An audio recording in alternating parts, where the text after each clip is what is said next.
Ya. Muy bien, ahí estamos grabando. Ahora sí, voy a compartir nuevamente. Perfecto.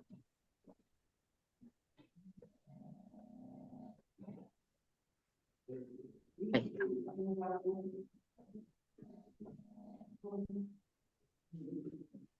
Bien, ahí estamos. Bueno, muy bien. Como decíamos, quería dar gracias principalmente a la profesora y doctora Silvia Gorosito. Ella es subdirectora de la carrera de especialistas de afecciones, bueno, vasculares, ¿no? Y de verdad les decía que ella es una profesional, es una muy buena profesional y además una excelente persona. Espero que alguien del grupo tenga posibilidades alguna vez de conocerla, bueno, eh, y que puedan verla en alguno de los congresos de IACH o de otras entidades científicas, porque de verdad es un ser muy maravilloso y por sobre todo eh, muy gentil, ¿no? Por eso el agradecimiento, porque me cedió muchas imágenes y fotos de los cuales nosotros vamos a poder, de pacientes que ella atiende, de los cuales vamos a ver en esta clase. Bueno, como concepto para hablar principalmente, digamos, de estas lesiones arteriales, que es en la que nos vamos a enfocar ahora en esta clase, y más adelante en el próximo bloque vamos a ver las lesiones venosas, pero vamos a comenzar con lo que es la enfermedad vascular periférica, ¿no? Que es la que desencadena toda una cascada de lesiones, principalmente vasculares periféricas, y es la que nos trae a reflexionar acerca de, bueno, cuáles son las conductas a llevar adelante cuando tenemos casos relacionados a este tipo de afecciones. El tratamiento de las úlceras de origen arterial siempre debe estar dirigida, y cuando decimos prioritariamente quiere decir que es lo que primero tenemos que hacer, es dirigirnos a cuál es el factor que desencadenó esta úlcera, ¿no? ¿Cuál es el motivo por el cual se formó esta úlcera? Por lo tanto, tenemos que dirigirnos primeramente al cuál es el factor etiológico de la úlcera, cuál es la razón por la que se produjo, ¿sí? Es decir, la angiopatía, la enfermedad de la arteria, y luego vamos a ocuparnos de la lesión de la úlcera. Nosotros no podemos tratar una úlcera arterial si no mejoramos la irrigación de esa pierna o de ese sector del miembro inferior. Es un ejemplo, nosotros supongamos que tengamos en una habitación mucha humedad, ¿sí? Y cada 3 meses lijemos la pared y pintemos, lijemos y pintemos. Y a los 2 meses nuevamente comienza a brotar la humedad de la pared y la pintura se cae de la pared. ¿Cuántas veces podemos pasar limpiando, pintando, limpiando, pintando?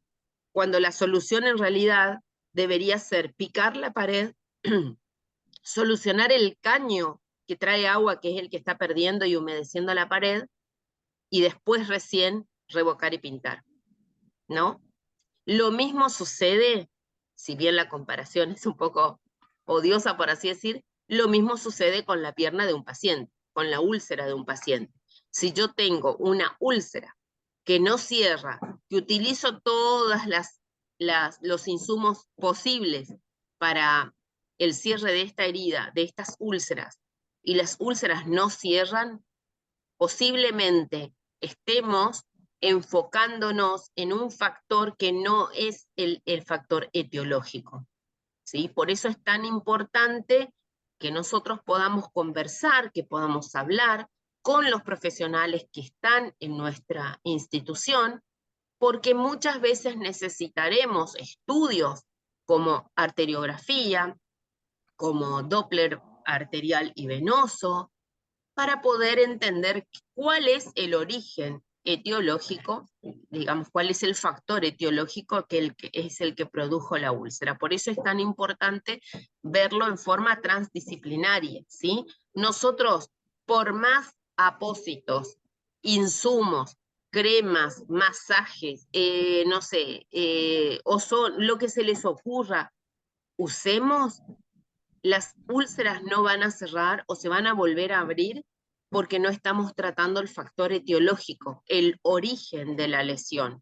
Entonces, ¿cuál es, como dijimos hace un momento, una úlcera arterial? ¿Cuál es la etiología? Lo repito, la enfermedad vascular periférica puede deberse a una enfermedad denominada aterosclerosis, ¿sí? Bien, ¿qué es la aterosclerosis? Es un proceso en que se forma una sustancia seria, ¿sí? Es decir, de grasa, dentro de las arterias. Esta sustancia seria, ¿sí? Se le denomina placa, ¿sí? Estas placas que se van acumulando en el vaso, en la arteria, va cerrando la luz y va obstruyendo el paso de la sangre. ¿Qué va a atraer la sangre especialmente para esos tejidos que van a recibir esa sangre? Oxígeno y nutrientes, ¿sí? Ahora, cuando esas capas serias se acumulan, cuando esa grasa se pega a las paredes de la arteria, cuando se acumula demasiada placa dentro de la arteria, esta arteria se va a obstruir y el flujo de sangre va a disminuir hasta que se detenga, ¿sí? Entonces, la disminución del flujo de sangre, ¿sí?, de ese vaso sanguíneo, puede ocasionar o puede producir una isquemia, ¿sí? Es decir, cuando hay un aporte insuficiente de oxígeno a las células del organismo, se produce una isquemia, ¿sí? Bien, la obstrucción de las arterias periféricas de la región inferior del cuerpo ocasionan principalmente dos cosas.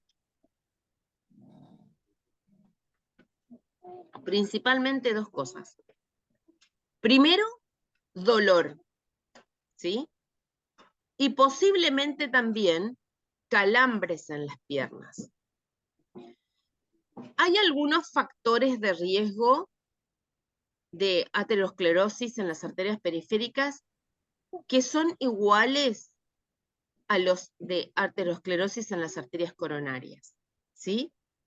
Por ejemplo, se cree que el consumo de cigarrillos, es decir, el tabaquismo, la diabetes, la presión alta y los niveles elevados de colesterol dan lugar a la formación de estas placas. ¿Estamos?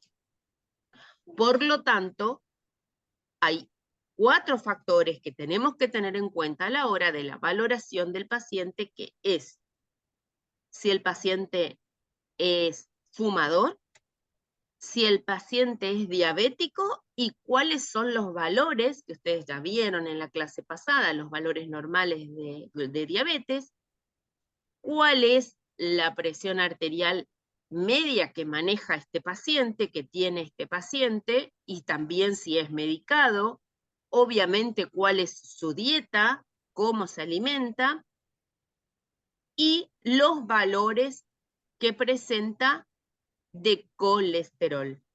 Así que es muy importante que cuando ustedes lo reciban en la guardia, lo reciban en el consultorio o en el lugar donde lo van a atender, que ustedes pidan el laboratorio de sangre para saber cuáles son los estudios que le han pedido. Bueno, entonces, teniendo en cuenta que esa arteria se va a ir obstruyendo con capas de grasa, ¿sí? Con esos ateromas, y se va cerrando la luz por donde pasa esa sangre oxigenada y rica en nutrientes, va a ir disminuyendo el volumen hasta que se obstruya. Esa obstrucción de la arteria va a producir lo que llamamos una isquemia. ¿Producto de qué? De hipoxia, ¿sí? La hipoxia es el bajo aporte de oxígeno al tejido, que es el que comienza a sufrir cuando no recibe la suficiente cantidad de oxígeno. ¿Sí? Entonces, ¿cuál es el origen principal por las cuales se producen estas lesiones? Por hipoxia, por falta de llegada de oxígeno y nutrientes a través de ese vaso arterial que lleva sangre al miembro inferior y que fue disminuyendo por acumulo o acumulación de placas de ateroma. ¿Sí? Muy bien. Hay 3 tipos de isquemia y esto también lo tenemos que diferenciar porque a través de la anamnesis, a través de la entrevista, vamos a clasificar el tipo de isquemia que presenta el paciente en relación a la hipoxia de la luz, a la hipoxia relacionada a la obstrucción de la arteria, ¿no? De la luz de la arteria. La primera es la isquemia inicial, ¿sí? La isquemia inicial se produce también, obviamente, por una obstrucción de la luz arterial. Se produce principalmente en los músculos dejan de recibir oxígeno y comienza un proceso que se llama claudicación, que está relacionado al dolor. Cuando el paciente te dice, cuando comienzo a caminar, camino 1 cuadra, 2 cuadras, 3 cuadras, y me empieza a doler las piernas, me empiezan a doler las piernas. ¿Qué es lo que duele de las piernas? Los músculos. Entonces, esa hipoxia muscular es la que desencadena posteriormente la claudicación. Entonces, decimos que es claudicación a aquel paciente que después de caminar unos metros necesita quedarse quieto, pararse sobre sus piernas o sentarse para que disminuya el grado de dolor y poder seguir caminando.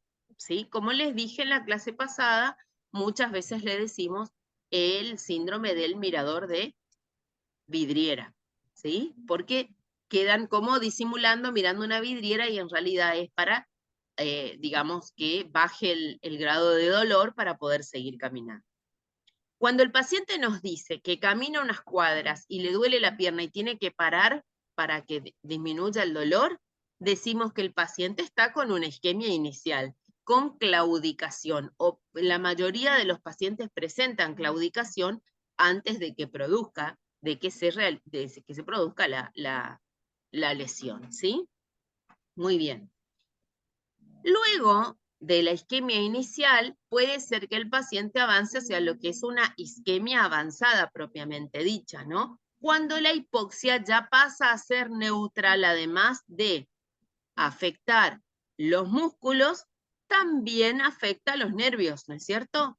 ¿Y cómo nos damos cuenta de que está en una isquemia avanzada? Porque el paciente nos va a decir que le duele la pierna estando en reposo, ¿sí? Entonces, fíjense que a la hora de hablar con ellos y de preguntarles es bien sencillo poder identificar. ¿A usted le duele solo cuando camina o le duele también estando acostado? Y muchos de ellos, cuando la isquemia es avanzada, nos dicen que les duele la pierna estando acostados y que a veces tiene que bajar la pierna al costado de la cama, por ejemplo, para que le calme el dolor. Y eso es muy característico de los pacientes con hipoxia neutral. ¿Por qué? Porque al bajar la pierna, al sacar de la cama y dejar colgando la pierna, permite que llegue un poco más de sangre y el tejido de los músculos pueda irrigarse un poco mejor. ¿Se entiende? Entonces ellos retiran la pierna de la cama, la dejan colgando y les llega un poco más de sangre, ¿sí? Y ahí mejora el dolor.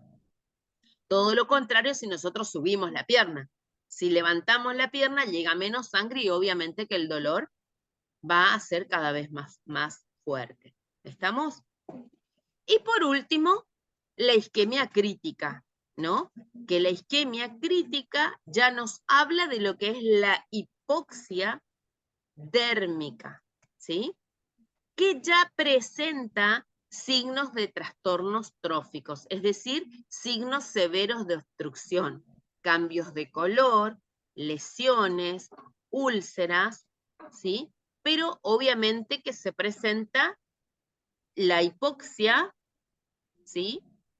No solamente la hipoxia dérmica, no solamente el dolor en reposo y claudicación, todo junto, sino que además un dolor y cambios físicos en el miembro que nosotros lo podemos observar claramente. ¿Sí? Bueno, ¿vamos bien hasta acá?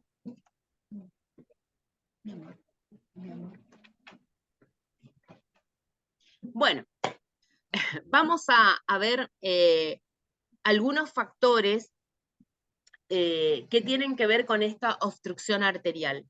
En esta imagen voy a colocar, a ver si tengo acá el láser.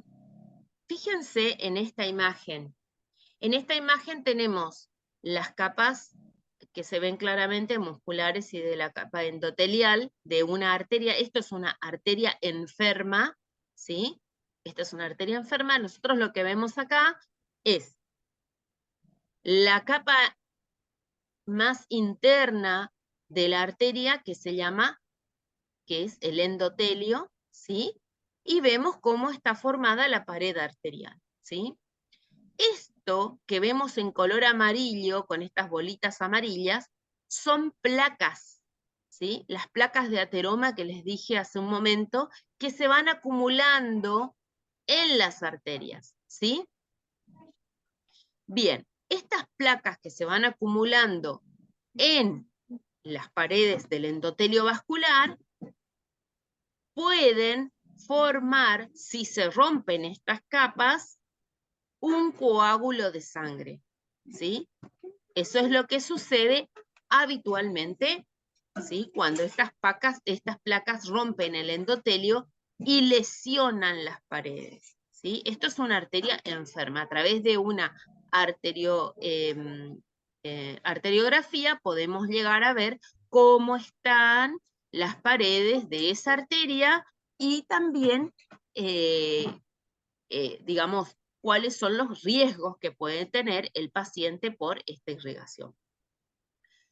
Hay dos tipos de origen en cuanto a la obstrucción de la luz arterial. Uno puede ser funcional, ¿sí? Y el otro, orgánico. Cuando nosotros hablamos de que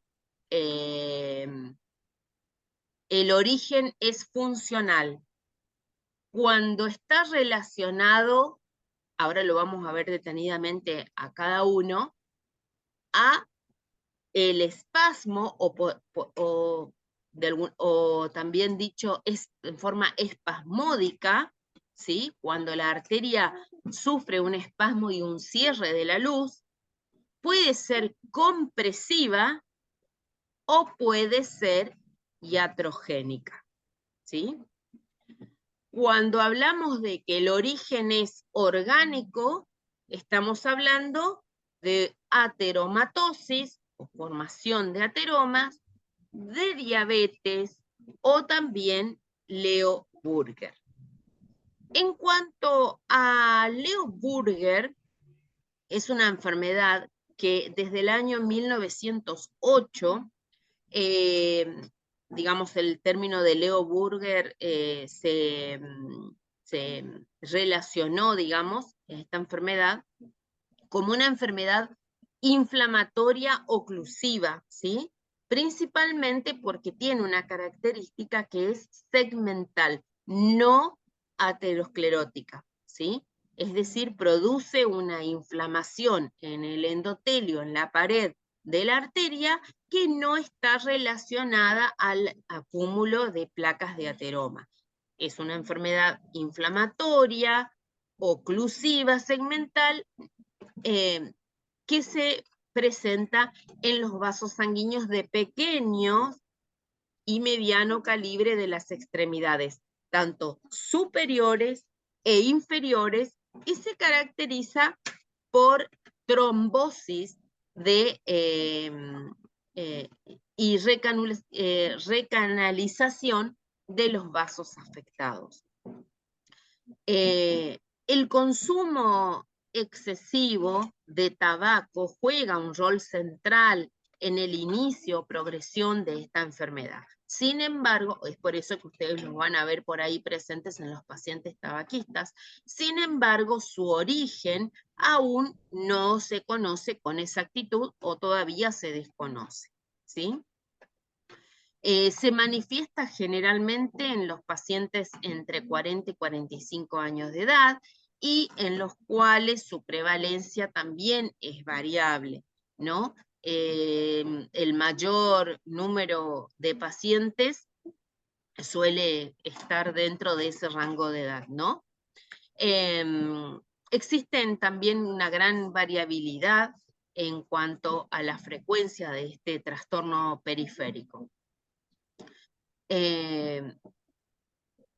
Como dijimos anteriormente, hago una pausa, digamos, para hablar un poquito de Leo Berger, porque es una enfermedad que no está relacionada a la acumulación de las enfermedades, pues como vimos, al origen de las enfermedades vasculares periféricas, que están relacionadas a lo que es la aterosclerosis, ¿no? Que es el proceso de la formación de sustancias serias.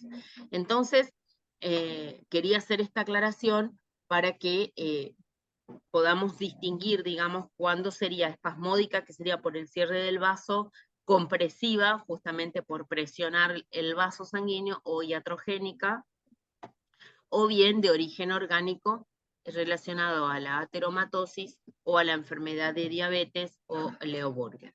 Muy bien, sigo avanzando. ¿Alguna pregunta hasta acá? Bueno, en cuanto a la isquemia o a la lesión de los tejidos de los miembros inferiores, ¿sí? Podemos hablar de crónica orgánica cuando estas lesiones tienen las siguientes características. La primera es si es producto de la aterosclerosis, ¿sí? Generalmente, cuando la acumulación de placas de grasa afecta a un paciente, generalmente las más frecuentes son en el sector ilíaco y femoral. Por eso es importante que conozcamos cuáles son las ramas arteriales y cómo va a distribuir la sangre a través de los miembros superiores e inferiores, ¿no? Entonces, afecta más frecuentemente al sector ilíaco y femoral, y cuando es de origen aterosclerosis, generalmente comienza con claudicación, que ustedes ya vieron qué significa y de qué se trata, ¿sí? Entonces, cuando es de origen aterosclerótico, sabemos que más frecuentemente las arterias del sector ilíaco y femoral son las que se van a ver más afectadas. Por eso, en la arteriografía nosotros podemos ver con exactitud cómo está la luz del vaso sanguíneo, ¿sí?, que va a llevar sangre a ese miembro. Y que generalmente dijimos comienza con claudicación. El segundo origen está relacionado a la diabetes, ¿sí?, que afecta más frecuentemente un sector femoropopliteo y los troncos infrapatelares. Generalmente comienza con trastornos tróficos, ¿sí? Nos vamos a dar cuenta porque van a aparecer características muy relacionadas, digamos, a lo que es a la atrofia del vaso, ¿no? ¿Sí? A la disminución de la llegada de sangre y a los signos claros, como por ejemplo, como los que vimos en la clase pasada, donde por falta de, o mejor dicho, por hipoxia, por falta de llegada de oxígeno, se van muriendo los tejidos, ¿sí? Bueno, y Leo Burger, como les dije anteriormente, que afecta tanto a arterias y venas de pequeño y mediano calibre, ¿sí?, y que generalmente se ve en los pacientes fumadores. Entonces, teniendo en cuenta estos orígenes, nuestra prioridad debe ser principalmente mejorar la obstrucción de la arteria para mejorar o eliminar definitivamente la hipoxia. ¿Por qué? Porque a ese tejido llega menos cantidad de oxígeno, que es el que está provocando la hipoxia, ¿sí? Y luego trataremos la úlcera. ¿Está bien? ¿Cómo tratamos nosotros la úlcera? Nosotros habitualmente en los pacientes con una obstrucción arterial que está claramente manifestada, se busca el origen, la etiología de la obstrucción, y en ese paciente solamente aplicamos cura seca. No colocamos ni hidrogel, Iruxol, ni apósitos húmedos, ni vaselina, ni sulfadiazina de plata, ninguno de esos insumos, porque lo que hacemos es justamente aplicar cura seca para no producir nosotros o favorecer, digamos, la aparición de una gangrena, ¿sí? Es el único momento donde nosotros vamos a hacer cura seca. Habitualmente solemos cubrir la zona o el lecho con una gasa embebida en alcohol, ¿sí? Bueno, ¿por qué es tan importante o por qué es un desencadenante la hipoxia de estas lesiones? En cuanto a lo más importante de la obstrucción, que es la llegada de oxígeno, tengan en cuenta que la tensión de oxígeno es muy importante en la proliferación celular. La tensión arterial de oxígeno es habitualmente para el capilar distal, ¿sí?, en los bordes de la herida. Si uno midiera la presión o la tensión de oxígeno alrededor de la herida, habitualmente oscila entre los 60 y 90 milímetros de mercurio, ¿sí? Para que haya una duplicación fibroblástica, la presión de oxígeno tiene que estar entre los 30 y los 80 miligramos en el área también donde se produce la formación de estos fibroblastos, ¿sí? Y tengan en cuenta que casi 0 milímetros de mercurio, casi nada, en la de macrófagos y espacios muertos, ¿sí? ¿Por qué es importante entender la división de las capas. Nosotros ya lo vimos en la primer clase en cuanto al lecho de la herida, a los bordes, tener en cuenta que si la llegada de oxígeno a la herida es insuficiente, no se va a cerrar esa lesión. Entonces nos encontramos con pacientes que por una obstrucción arterial de cualquier tipo de origen de los que vimos anteriormente, si no hay una buena llegada de sangre oxigenada, no va a cerrar la herida. Por eso es necesario y es imprescindible que nosotros podamos solucionar los vasos sanguíneos que llevan sangre para poder favorecer la cicatrización de esa lesión. ¿Cómo se realiza? A través de una revascularización, ¿sí? Hay que revascular para que pueda llegar sangre de mejor calidad y se puedan mantener los milímetros de mercurio adecuados de oxígeno para que pueda realizarse el proceso de cicatrización. La presión es muy importante, el concepto de presión es ejercer fuerza sobre una superficie, ¿sí? Y si yo tengo poca fuerza, si tengo poca llegada, obviamente que no voy a producir ninguna presión en ningún lugar.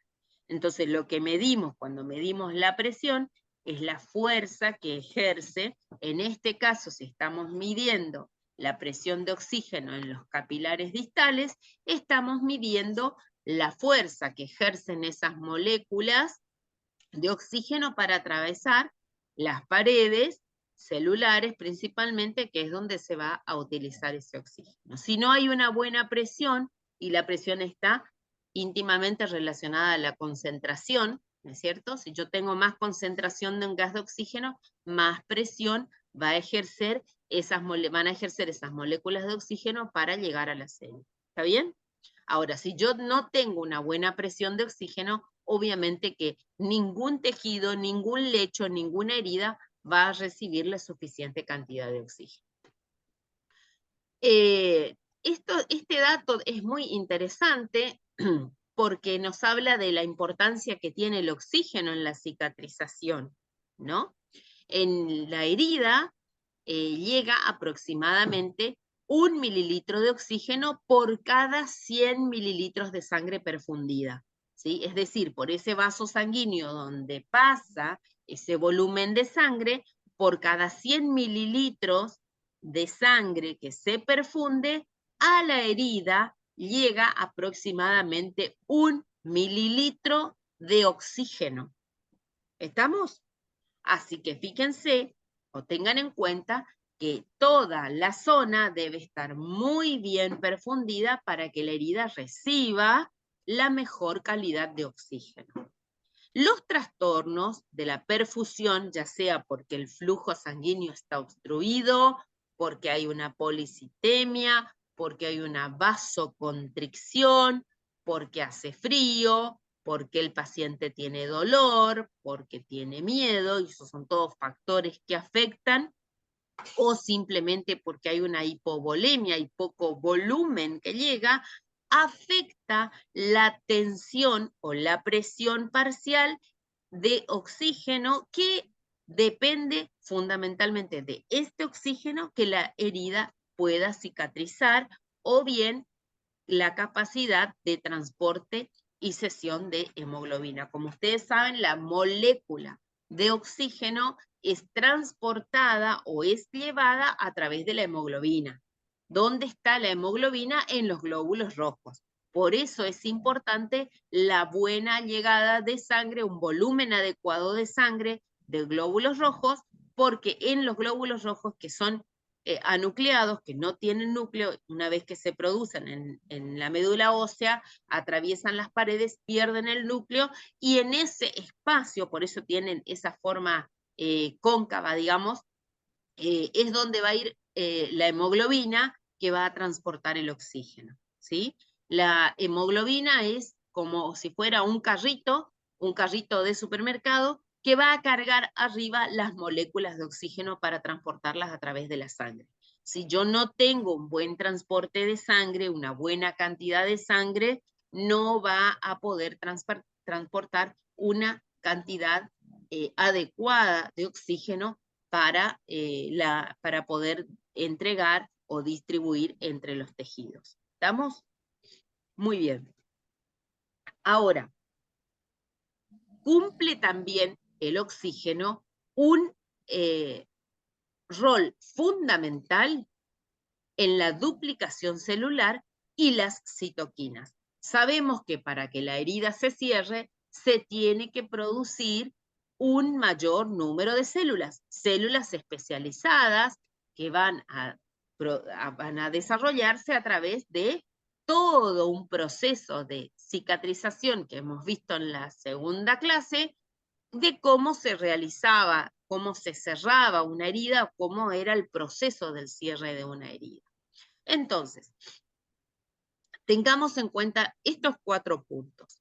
Que la producción de colágeno, muy importante en la cicatrización, es proporcional a la presión de oxígeno en términos fisiológicos. Si yo tengo poca presión de oxígeno en los tejidos, voy a tener baja producción de colágeno.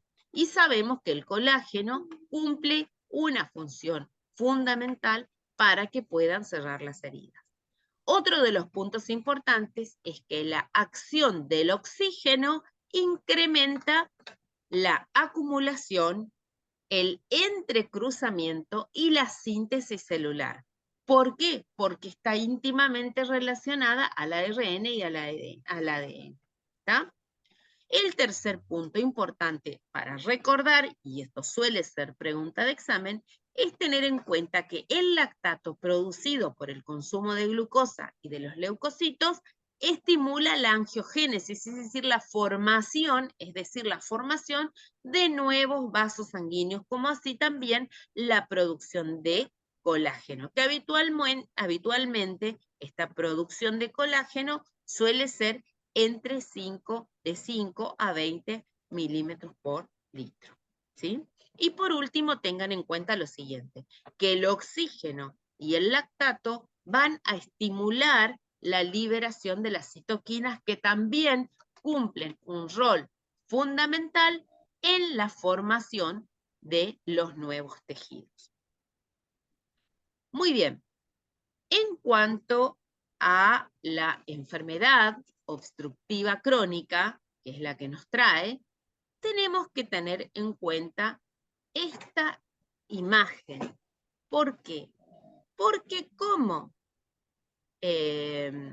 enfermeros o cuidadores o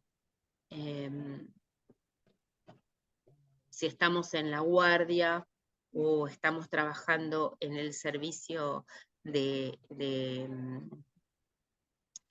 curación de heridas, es importante que tengamos en cuenta que no podemos desconocer cuáles son las ramas de la arteria. Por lo tanto, la anatomía arterial es muy importante. Debemos conocer cómo están divididos, cómo se dividen o cómo lo podemos estudiar a la división, digamos, de la arteria abdominal, que se va a distribuir y se va a dividir en ambos miembros. ¿Sí? La circulación periférica se divide habitualmente en 3 sectores. El primero es el sector aortoilíaco, ¿sí? Sector aortoilíaco, el sector femopopliteo, ¿sí? Femopopliteo, y el sector distal, ¿sí? El sector distal. No sé si tengo acá otra imagen, no. Acá no. El sector distal. Habitualmente, el pronóstico de la enfermedad depende de la afectación del miembro inferior donde se produce la lesión aterosclerósica, ¿sí? Entonces tengamos en cuenta eso. ¿Cuál es el pronóstico que va a tener ese paciente de acuerdo a cuál es el lugar que está más afectado? ¿Cuál es el lugar del miembro inferior que está más afectado? ¿Sí? ¿Por qué? Porque depende de eso, obviamente, que se produzca la lesión.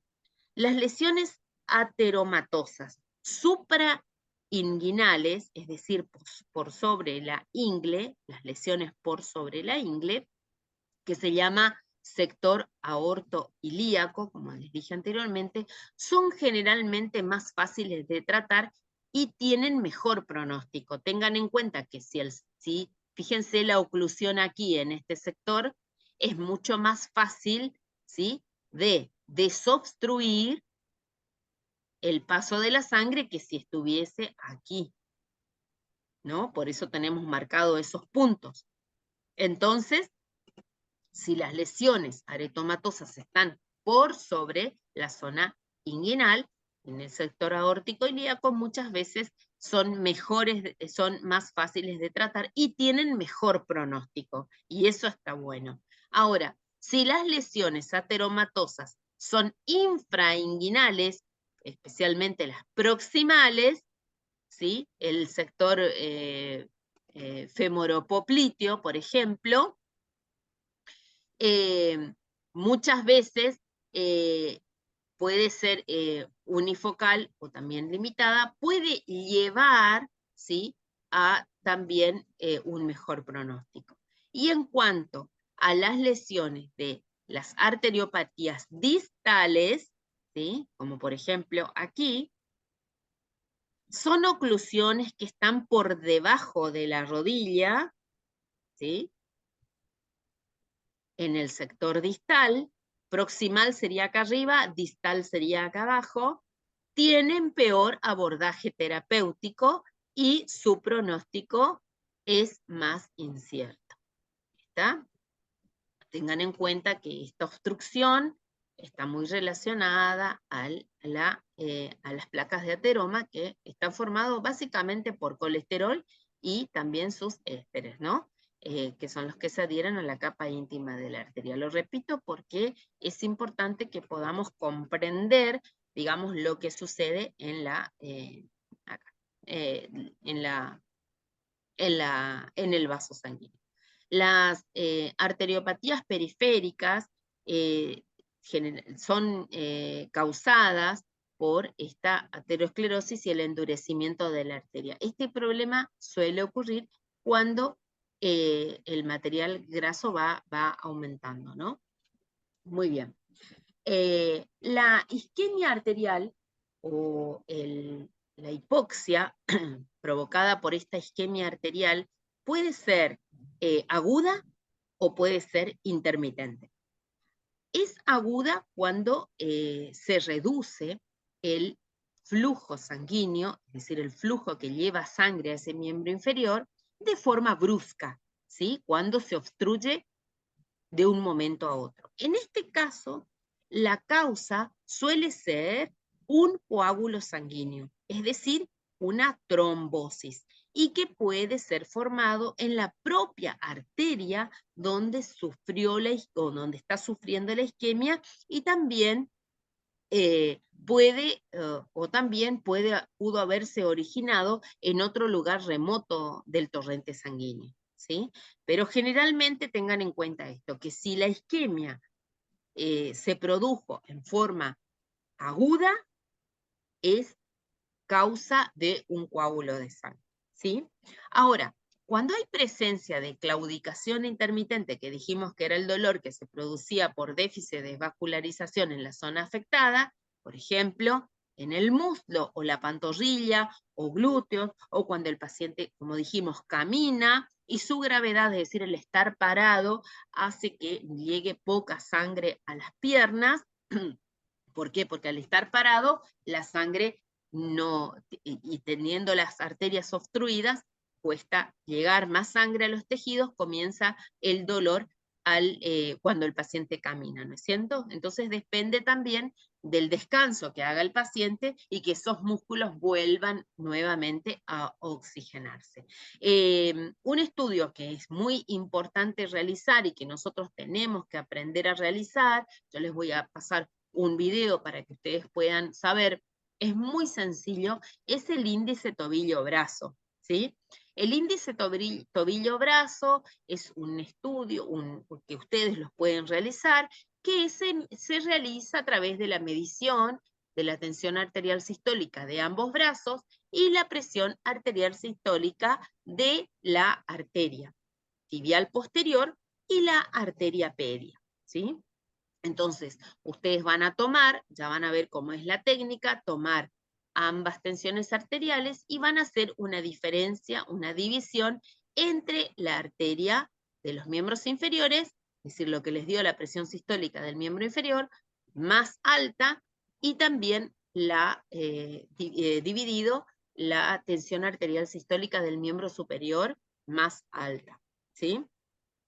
Esta división entre la presión sistólica a nivel tobillo con la presión sistólica braquial, que es la que tomamos habitualmente, tiene un valor medio de 1.1, ¿sí? Con un paciente en reposo y en decúbito supino acostado, ¿sí? Pero cuando existe enfermedad arterial periférica, la diferencia entre estas dos presiones suele ser menor a 0,9. Por eso suele predecir, digamos, una enfermedad arterial. Y esto es algo que nosotros, los enfermeros, podemos realizar, ¿sí?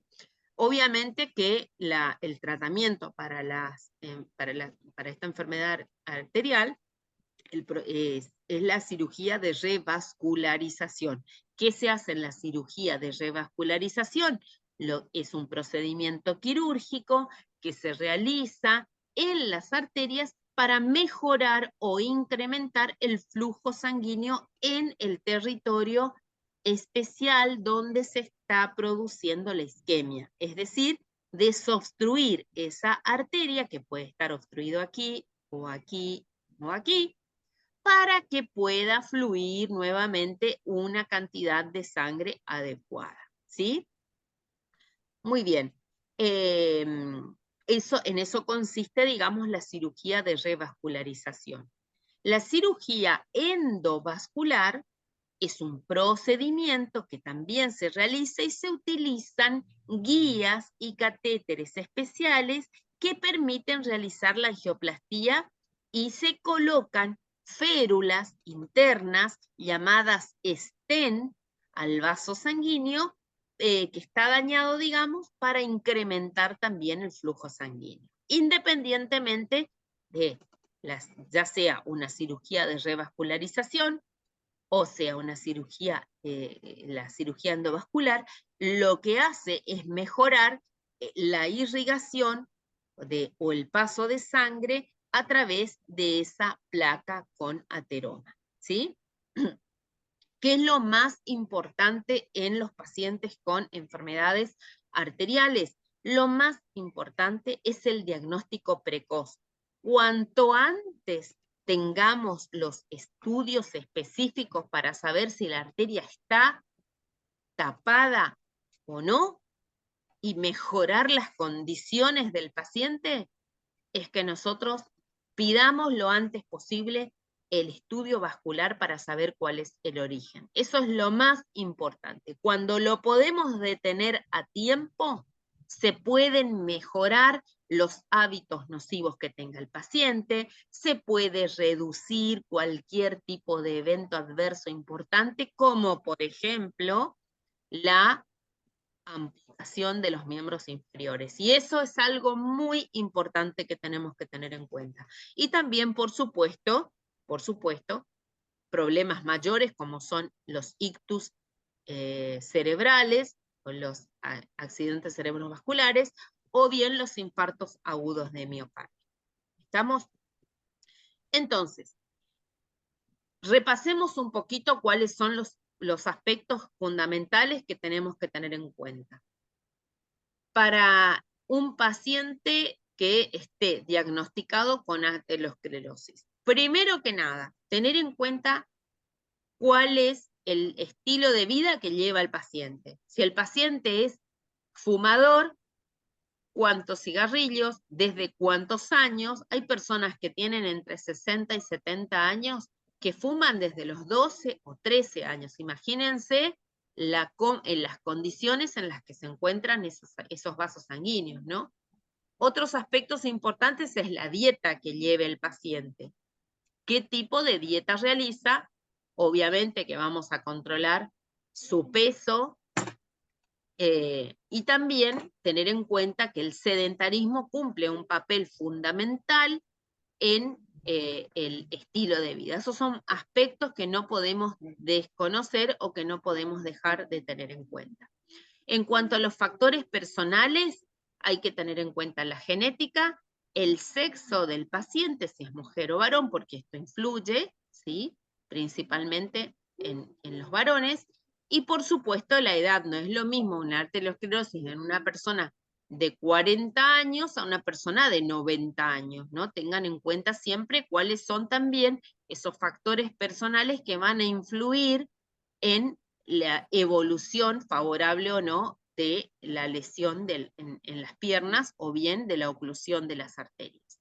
En cuanto a las condiciones sistémicas, la historia de los eventos anteriores que haya tenido con enfermedades vasculares, si el paciente es hipertenso, si toma medicamentos o si los valores de hiperlipidemia fueron prolongados, si tiene valores altos de, bueno, ya el nombre les dice hiperlipidemia, cómo está la coagulabilidad del paciente. Si hay una hipercoagulabilidad, también es un factor de riesgo, y también si hay un factor de cistinemia, ¿sí?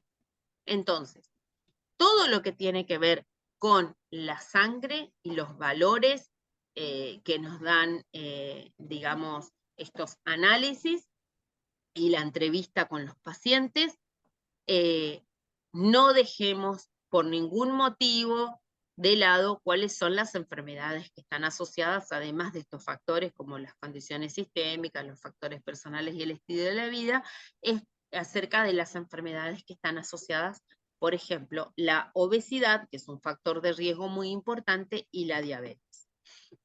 En cuanto a la epidemiología, hay una prevalencia también bastante importante en el mundo. La prevalencia es de 1,5 a 2% de la población en general. Tengan en cuenta que tenemos además, si hablamos de diabetes en el mundo, hoy se considera, según la Organización Mundial de la Salud, es que el número de pacientes diabéticos excede a los 500 millones en el mundo. Así que hay que tener en cuenta esos factores, ¿no? En cuanto a los pacientes diabéticos, el 27% está relacionado a esta afección.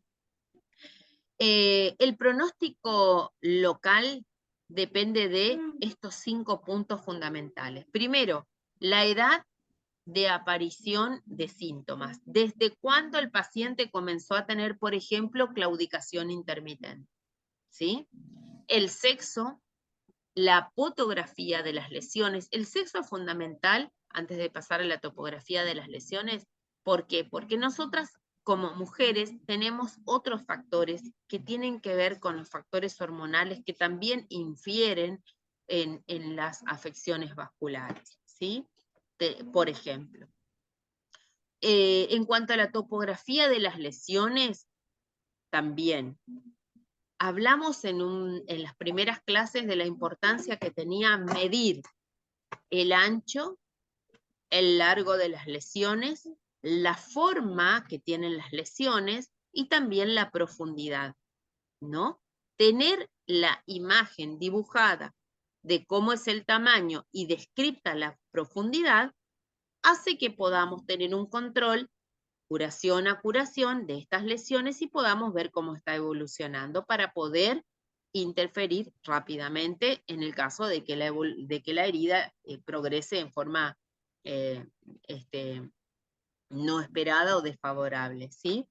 Obviamente la severidad de los síntomas, porque si persiste un factor fundamental que es el dolor, obviamente que va a ser mucho más difícil que el paciente se adhiera al tratamiento, ¿sí? Y los factores de riesgo que están, los que vimos anteriormente, relacionados a la lesión. En cuanto a la morbilidad, hay puede ser grave o, por ejemplo, cuando hay presencia de coronariopatía, es decir, si el paciente ya ha tenido algún otro antecedente, por ejemplo, de bypass u obstrucción arterial coronario, es importante tener en cuenta. Las lesiones carotidios, entre los pacientes generalmente ahora el valor es entre 7 a 16%, lesiones arteriales renales entre el 10 y el 15%, y también debido al cáncer de pulmón producto del tabaquismo. Eso en cuanto a la epidemiología de la enfermedad. En cuanto a la mortalidad global, es decir, en el mundo, la expectativa de vida es de 5 a 10 años menor, en cuanto a los riesgos 10 veces mayor que los no afectados, 30, 50 y 70%, entre los 10 y los primeros 15 años. ¿Sí? En cuanto a la isquemia crítica, los valores dicen que hay un 20% en el primer año y 50% hasta los 5 años, y la amputación, que es un factor que a todos nos interesa, porque obviamente que lo queremos reducir, es tristemente del 25 al 30% a los 2 años de haber sido diagnosticado. Se producen las mayores lesiones en las arterias aortoilíacas y aumenta con la hipertensión, la diabetes, el tabaquismo y la hiperlipidemia. Por lo tanto, son factores que hay que modificar para que mejoren estos resultados, mejorar la tensión arterial, bajar los niveles de glucemia a los valores normales, obviamente que el paciente deje de fumar y que mejoren los valores de hiperlipidemia. En cuanto a cuáles son las causas de muerte, entre un 5 y un 15% se produce por cardiopatía isquémica y entre un 15 y un 30% por cáncer por tabaquismo. ¿Sí? En cuanto al impacto socioeconómico, principalmente repercute en la vida profesional del 35% de los pacientes, es decir, que estos pacientes, de cada 100 pacientes que ustedes vean, 35 van a dejar de trabajar, van a dejar de realizar su vida profesional. ¿Por qué? Pues justamente por todas esas complicaciones, digamos, que van acompañadas de la aparición de las lesiones. El 15% tiene que dejar de trabajar o dejar de realizar sus actividades por invalidez o bien por consejo médico. El 9% debe cambiar las tareas o disminuir su actividad, y 1 de cada 2 enfermos pierde anualmente entre 40 y 180 días de trabajo. ¿Sí? El costo anual promedio es de aproximadamente en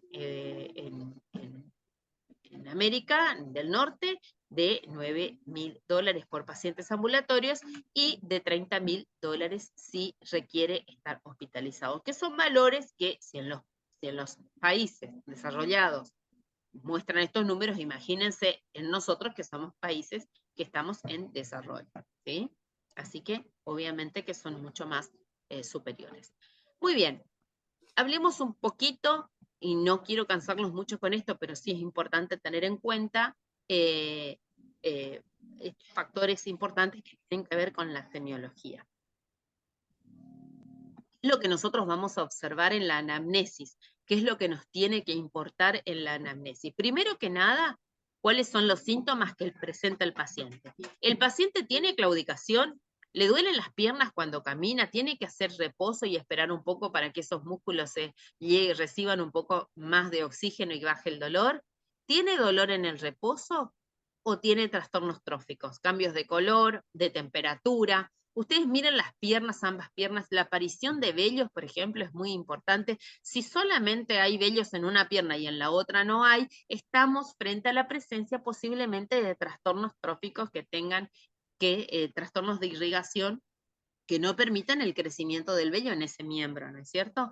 Entonces, Esos son síntomas importantes que ustedes tienen que tener en cuenta. En cuanto a los factores de riesgo, ¿el paciente es fumador? ¿Desde cuándo? ¿Cuántos cigarrillos? Si el paciente es hipertenso, ¿qué medicación toma? ¿Cuáles son los valores de tensión arterial que presenta? Si es diabético, si se medica, si se cuida adecuadamente con los alimentos, cuáles son los valores de glucemia que maneja generalmente, si el paciente es sedentario, si camina, si hace bicicleta, si hace alguna actividad física. Nosotros tenemos que lograr que el paciente entienda en lo posible de que al menos 3 veces por semana tiene que hacer alguna actividad física de al menos de 30 minutos, salir a caminar, andar en bicicleta, caminar sobre la cinta, siempre y cuando su estado obviamente le permita realizar, ¿no? Otro de los puntos o factores de riesgo que tenemos que tener en cuenta es la obesidad. Por lo tanto, tenemos que tener el peso del paciente y tenemos que también sacar el índice de masa corporal, ¿sí? Eso lo tenemos que saber hacer y tiene que estar anotado en la historia clínica de enfermería que hagamos cuando vamos a presentar al paciente. En cuanto a la inspección, es importante, ¿qué es lo que vamos a observar en cuanto a la coloración? Si hay presencia de eritema, si hay palidez, pero ¿en qué momento nosotros vamos a controlar esto? En 2 posiciones. Una, cuando el paciente está acostado sobre la camilla o sobre la cama, y otra cuando el paciente está sentado. Entonces, es de buena práctica que ustedes observen la coloración de las piernas, la temperatura, ¿sí? De las piernas cuando el paciente está acostado y después le piden, por favor, se puede sentar y vean si cambia de color cuando el paciente se sienta. Al sentarse, llega un poco más de sangre a las piernas y puede ser que mejore la coloración, la temperatura, es decir, por la irrigación. Otro de los aspectos a tener en cuenta es los que tienen que ver con el trofismo, ¿no? Es decir, con el color de la piel, con las panelas principalmente. Bien, otros aspectos importantes a tener en cuenta en la consulta es la palpación. Todos tenemos que saber palpar los pulsos periféricos. Es importante que los conozcamos. Es importante que los conozcamos y es importante que podamos medir la temperatura o controlar la temperatura en las zonas de las piernas. Por eso es imposible valorar a un paciente si nosotros no le hacemos quitar los pantalones o le obtenemos, y las medias, por supuesto, especialmente en invierno, que vienen muy abrigados, es importante poder ver y palpar adecuadamente, principalmente los pulsos. En cuanto a la auscultación también, auscultar en reposo y después de hacer un esfuerzo, después de pararse o de caminar, y por supuesto, es imprescindible que ustedes tengan comunicación estrecha con el médico que va a realizar o que realiza los Doppler, ¿no? Que los Doppler pueden ser bi o monofásicos, y también que realice el control del índice tobillo-brazo, o bien lo pueden hacer ustedes, ¿sí? Es importante medir la oximetría y también es necesario que el especialista solicite o se le haga a ese paciente una angiografía para poder ver en qué condiciones está toda la rama arterial, especialmente del miembro que está afectado. ¿Estamos bien hasta acá? Espero que estén todavía, no se vayan, no se estén aburriendo. Bueno, hay algo que a mí me gusta mucho decirlo, que tiene que ver con por qué vino el paciente a vernos, ¿no? Me parece fundamental tener en cuenta eso de que cuando el paciente llega al consultorio o llega a la guardia o te dicen vengo porque el doctor fulano me dijo que le venga a ver, es preguntarle por qué vino. ¿Qué es lo que le molesta? ¿Qué es lo que vino por dolor? ¿Vino porque no puede caminar? ¿Vino porque no puede trabajar? ¿Vino porque la herida exuda mucho? ¿Vino porque tiene olor? ¿Vino porque ya ha probado de todo y le han dicho que bueno, que puede probar algo más? es importante saber por qué vino el paciente y principalmente por qué se queja el paciente. Creo que si hay algo en lo que tenemos que enfocarnos en salud es poder mejorar la calidad de vida y poder solucionar eso que lo trajo al paciente para que nos vea. Por ejemplo, cuando observamos las piernas del paciente, si hay presencia de edema, edema es acumulación de líquido en el intersticio. Saben que los espacios corporales se dividen en espacio intracelular y espacio extracelular. El espacio extracelular, a su vez, se divide en espacio intersticial y también espacio intravascular. El acúmulo de líquido se produce en el edema en el espacio intersticial, es decir, fuera de la célula y fuera de los vasos sanguíneos, en el líquido que rodea a la célula. ¿Sí? Ahí es donde se acumula el agua, que es el que produce el edema. ¿Cómo sabemos si el paciente tiene el tobillo gordo, el pie gordo, o tiene un tobillo o un pie edematoso? Simplemente presionando con el dedo, así, la zona en la cual vemos que está edematizado, y si persiste el pocito, el agujerito, cuando nosotros no se agujerea, sino que uno presiona la piel y se forma un pozo, una ondulación, y perdura, estamos frente a un miembro edematizado. Ahora, cuando yo presiono y suelto y vuelve rápidamente a la textura inicial, quiere decir que no es edema. Pero generalmente en estos pacientes, y especialmente si son hipertensos, predomina lo que es la presencia de edema. Obviamente la tensión es importante, medir la tensión a través del índice tobillo-brazo, observar la palidez de las piernas, si ambas piernas son pálidas o simplemente porque el paciente tiene las piernas de color blanco, la piel de color blanca, o hay diferencias de color, especialmente en la palidez, en una pierna con la otra. Si el dolor es gravitativo, ¿cuándo decimos que es gravitativo? O gravativo, perdón. Gravativo cuando el paciente presenta dolor estando acostado y cuando uno desciende la pierna o mejora o empeora el dolor, ¿sí? Eso sería dolor gravativo. Si hay presencia de calambres nocturnos, el paciente refiere que a la noche se despierta y le duelen las piernas porque tiene calambre. Si siente desasosiego en las piernas, algunos dicen me agarra como un ardor, como que se quema mi pierna y necesito moverla, sacarla de la cama, eso es importante. Y por supuesto, si hay presencia de lesiones o úlceras, ¿sí? Tener en cuenta estos aspectos para también considerar lo siguiente. Si estos síntomas que presenta el paciente perduran cuando el paciente está o son más fuertes o con más intensidad si el paciente está parado o el paciente está sentado, ¿sí? La presencia de calor, es decir, cuando sienten que esos síntomas son más graves, es decir, cuando hay calor o frío también, y en el caso de las mujeres, por una cuestión hormonal, como dijimos anteriormente, cuando se presentan en el momento premenstrual. Algunos factores, estos factores hay que tenerlos en cuenta a la hora de la valoración. Otros aspectos también relacionados a esto tiene que ver con la frialdad. Es importante que nosotros toquemos las piernas de los pacientes, ¿sí?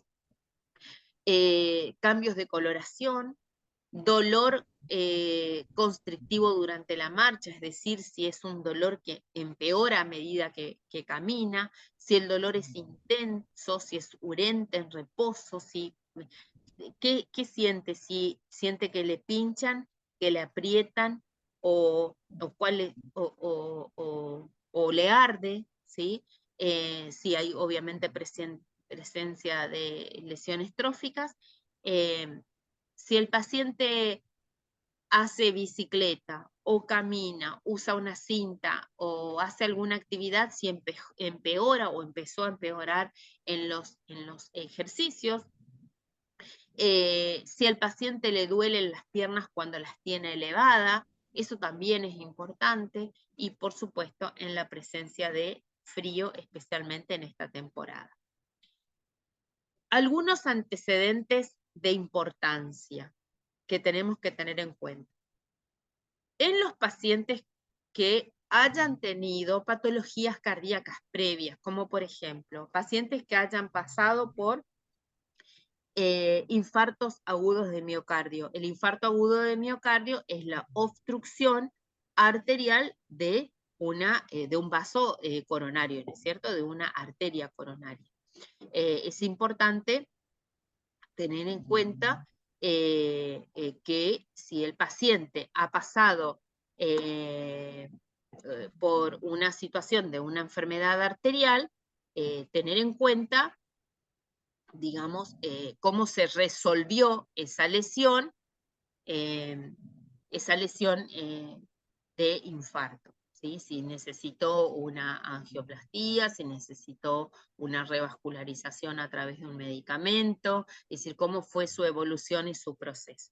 Si el paciente presentó en algún momento de su vida angina de pecho, que es la obstrucción parcial de la arteria, el infarto es cuando se obstruye totalmente y la angina es cuando se obstruye parcialmente el paso de la sangre de oxígeno y de nutrientes, ¿no? Si el paciente presenta o presentó arritmias, si se medica para las arritmias, si padeció insuficiencia cardíaca o si se le realizó alguna cirugía o angioplastía. En cuanto a las afecciones pulmonares, el paciente es asmático o el paciente tiene diagnosticado enfermedad pulmonar obstructiva crónica, que está muy relacionado a los pacientes fumadores, afecciones renales, como por ejemplo insuficiencia renal, infecciones urinarias repetitivas, si tiene antecedentes familiares poliquísticos renales, si hay antecedentes de traumatismo cirugía general y antecedentes de nefrodiálisis, es decir, cuando el paciente necesitó o necesita hacerse diálisis en forma regular, ¿no? En cuanto a si hay afecciones neurológicas severas, la medicación también es importante tener en cuenta porque va a modificar un poco nuestra forma de proceder si el paciente recibe o toma corticoides, anticoagulantes, betabloqueantes, antagonistas cálcicos y por supuesto los medicamentos que toma para la diabetes.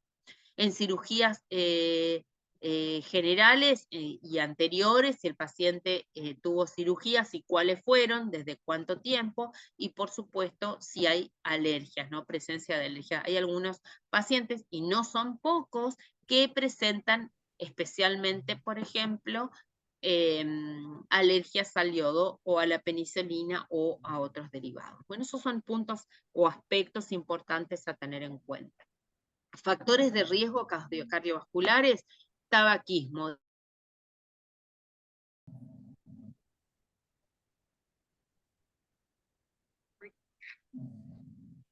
Perdón, se me había cortado, no sé en qué diapositiva me quedé, si alguien me puede ayudar. Me quedé hablando sola, no sé desde qué hora estoy hablando sola.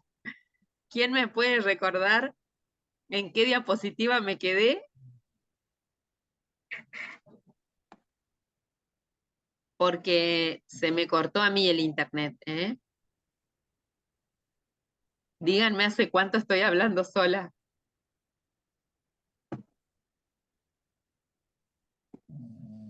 Hola, ¿están ahí?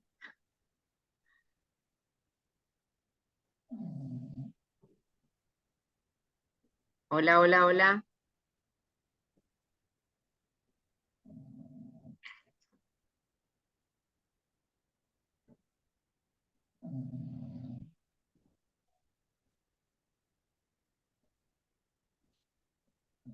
¿Me escuchan?